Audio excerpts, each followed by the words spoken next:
Welcome to Prophecy News Update on this program, Planet Earth 2020.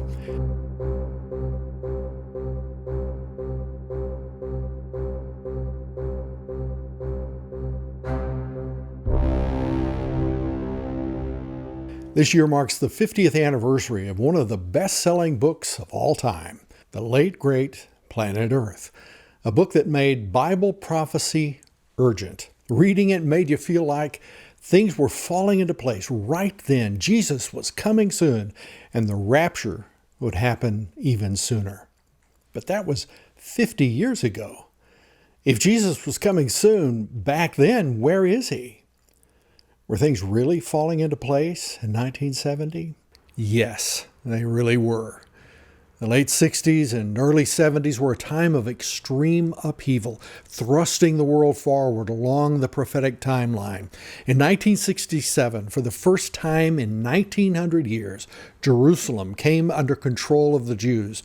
Something prophesied is happening near the end of the age. 19 years before that, the modern nation of Israel was born in a day, just as the prophets said would happen as the end of the age drew near. So why hasn't Jesus come? Through the years, lots of Christian people, including members of the clergy, have asked me if I still believe this stuff. Many who used to believe it now feel they have outgrown the idea of Jesus returning and ridicule those of us who still expect him. Oddly enough, their attitude is itself a sign of the Lord's soon return.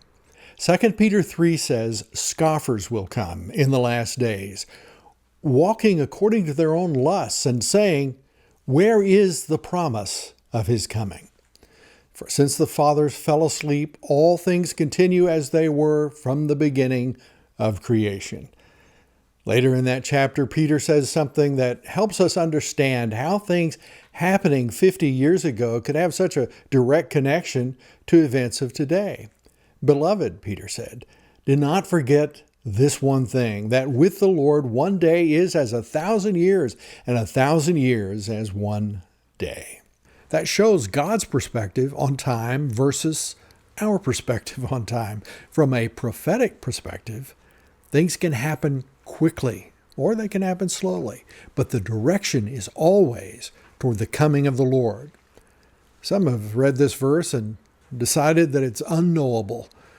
They think we should just give up on understanding the signs of the times. Jesus said just the opposite. He admonished people to discern the times in which they live. He said, when it is evening, you say it will be fair weather, for the sky is red, and in the morning it will be foul weather today, for the sky is red and threatening. Hypocrites! You know how to discern the face of the sky, but you cannot discern the signs of the times. Those people fail to discern the time of the Lord's first coming, but the lesson is the same. In Luke 12:37, Jesus said, blessed are those servants whom the master, when he comes, will find watching. 1 Thessalonians 5 says, but concerning the times and the seasons, brethren, you have no need that I should write to you, for you yourselves know perfectly that the day of the Lord so comes as a thief in the night. But you, brethren, are not in darkness, so that the day should overtake you as a thief. You are all sons of the light and sons of the day. You are not of the night nor of darkness.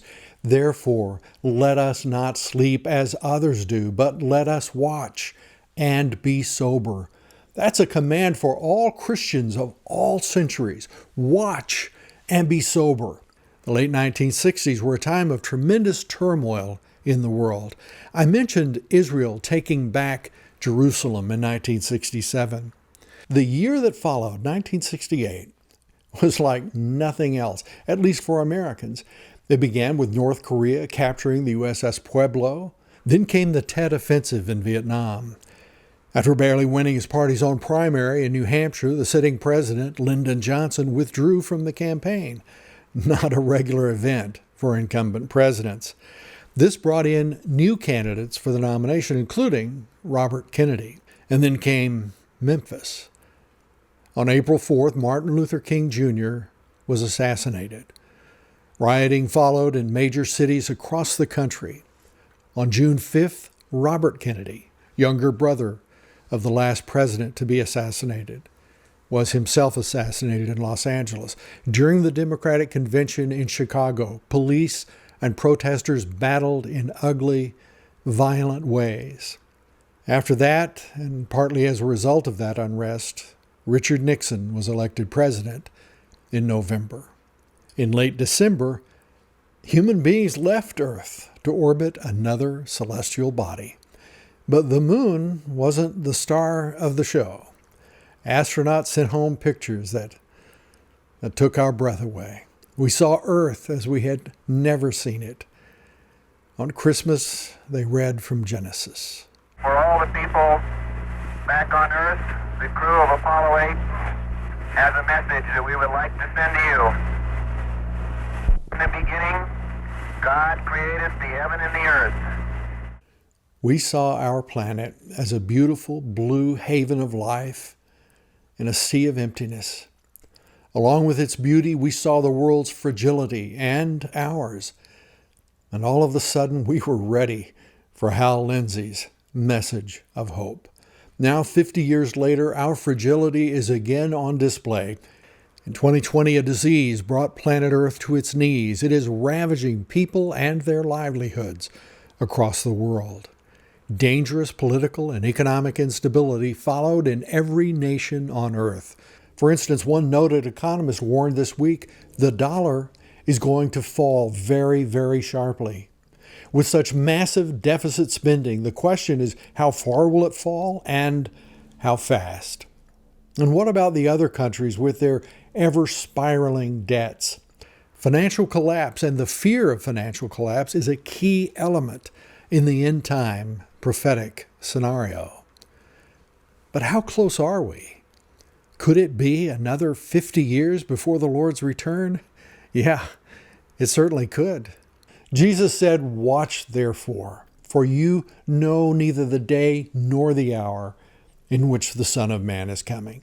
None of us know when, but with what's going on now, I can't imagine not being watchful. Everyone's talking about extreme weather patterns. That's another sign. We're experiencing extreme pestilence. Earthquakes are taking place in unusual places. And ever since Israel became a state in 1948, earthquakes are happening with increased frequency and severity. Even the advent of fake news, made possible by the internet and social media, is a sign of the times. North Korea, with its large and growing nuclear arsenal and intercontinental ballistic missiles, is again making ready for war.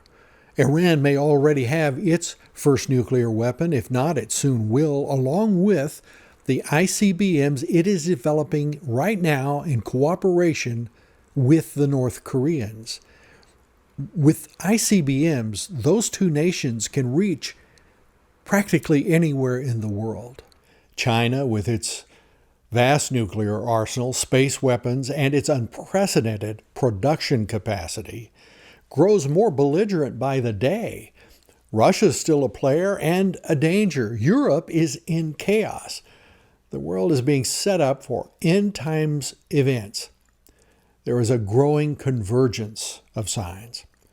We can all see the lawlessness, chaos, and moral freefall. That moral freefall is taking everything down with it. On a future program, I hope I can talk to you about the vast difference between today and any other time in history. Suffice it to say that humanity is now grappling with multiple end-of-civilization level problems. And instead of finding solutions, the problems are spiraling out of control. But there is good news. Jesus warned us about these events in a context of hope. His return will usher in an era of peace, joy, prosperity, and neighborliness that we can only dream of today. How is this possible? He died on a cross for our sins. His blood can wash anyone clean. Right now, he's offering forgiveness and a clean, fresh start to anyone who turns to him. I hope you will. Look for the next Prophecy News update on July 2nd. Please consider liking us on Facebook or subscribing to the Prophecy News Update channel on YouTube so that you will always know when a new program comes out. At any time, events might break that would cause us to post a new program. Thanks for joining me. God willing, I'll see you soon.